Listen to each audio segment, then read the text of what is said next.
उपस्थित भाइयों, उपस्थित मातृशक्ति और प्यारे बच्चों, आज हम 75वां गणतंत्र दिवस मनाने के उपलक्ष्य में इकट्ठे हुए हैं। गणतंत्र दिवस सभी लोग बाबा भीमराव अंबेडकर का नाम लेते हैं। सभी लोग, पूरे भारत में आप कहीं भी चले जाओ, लेकिन एक नाम जो गुमनाम कर दिया गया, वो नाम था डॉक्टर राजेंद्र प्रसाद। राजेंद्र प्रसाद जी इतने ज्ञानी थे कि उन्होंने पूरे भारत से अलग अलग राज्यों से जितने भी संविधान बनाने वाले लोग थे, उन्होंने इकट्ठा किया।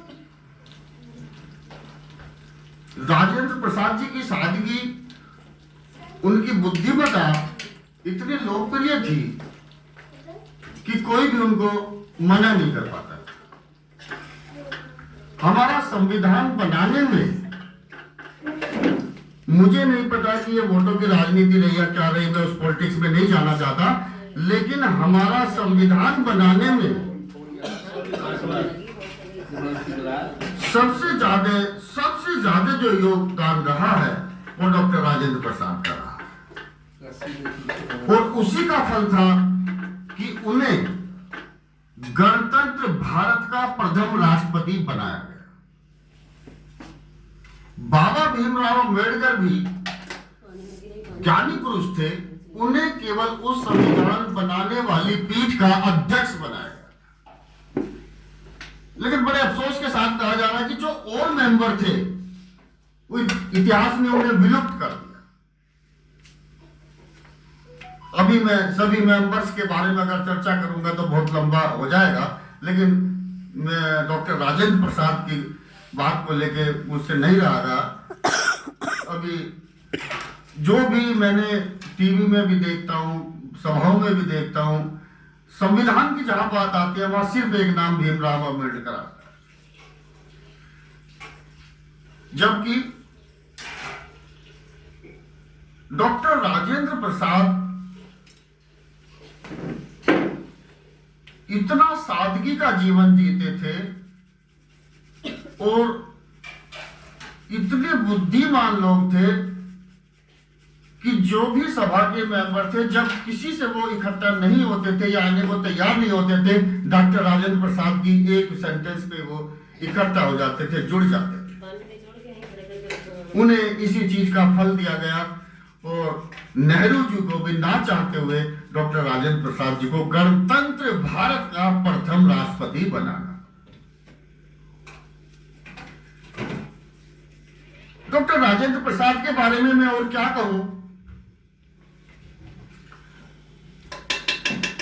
हमारा गुजरात में एक मंदिर है सोमनाथ, जिन्हें आक्रांताओं ने न जाने कितनी बार लूटा, लेकिन जब भारत आजाद हुआ, उसका जीर्णोद्धार हुआ, और उस जीर्णोद्धार में हमारे प्रथम गृह मंत्री या कहना उप प्रधानमंत्री सरदार वल्लभ भाई पटेल का बहुत बड़ा योगदान रहा। जिस दिन उसका उद्घाटन होना था, जीर्णोद्धार के बाद, क्योंकि हिंदुओं से जुड़ा हुआ मामला था, जवाहरलाल नेहरू ने स्ट्रिक्टली डॉक्टर राजेंद्र प्रसाद को उस समारोह में ना जाने के लिए बोला। बड़े दुख की बात है, लेकिन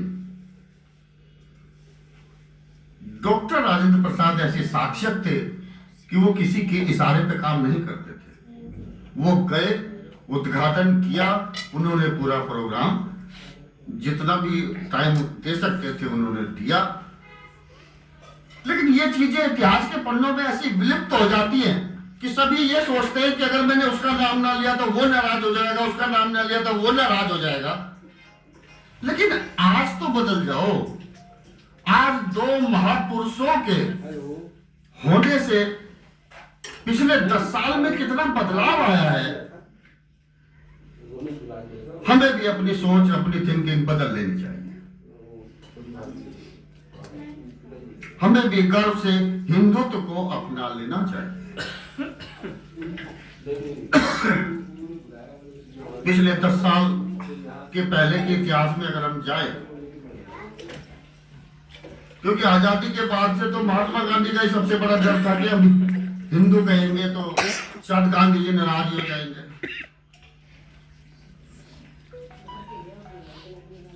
आप सबको भी ज्यादातर पता होगा,